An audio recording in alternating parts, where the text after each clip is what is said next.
Jamie, can I push this back to you and just say, so where in ClickDimensions kind of the organisation, where does the CSM manager sit, and how does that role kind of interface with you and what you're doing?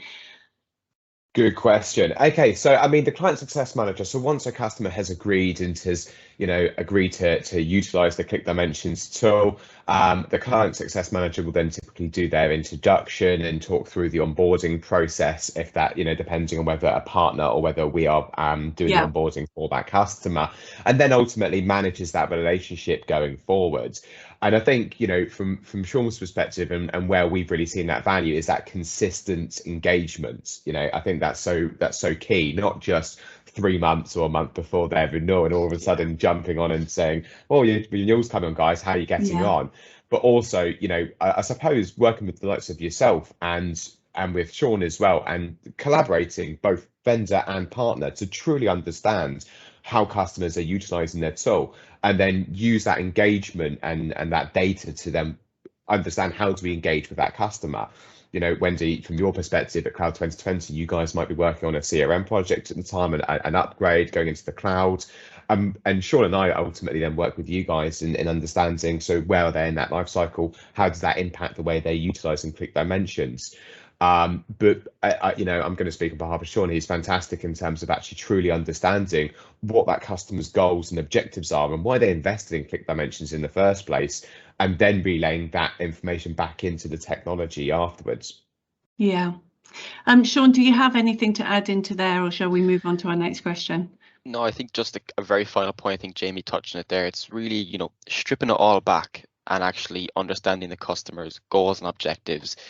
If I, as a customer success manager, it gives it away in the name, the success. If I can understand what their goals and objectives are for success, it makes my job 10 times easier, but it also makes the likelihood of them succeeding with ClickDimensions and utilizing ClickDimensions far, far higher.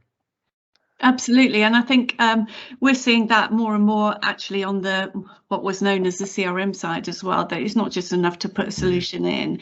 You have to remain connected to that customer and remind them that actually, their sales solution, their dynamic sales solution should be just that. It should be dynamic, should be making some changes, and as should be optimized actually as their business grows.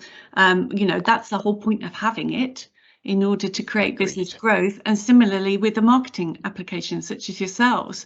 And I think, if it isn't doing that, then okay, we've been through a quite tricky time recently where some extraordinary not just world events, but local to our country events have gone on, and that has maybe created a slightly different environment, but how we would normally look at business growth. But I think one of the things that came out from the whole pandemic situation we all found ourselves in was that actually marketing is the new sales. People don't want to be sold to, and marketing is the way to actually gain the eyes and the ears of your potential customers and to generate trust in what you're doing. So I think that, ClickDimensions is very well placed for that new change in the way that we're talking to people, and is a really valuable tool.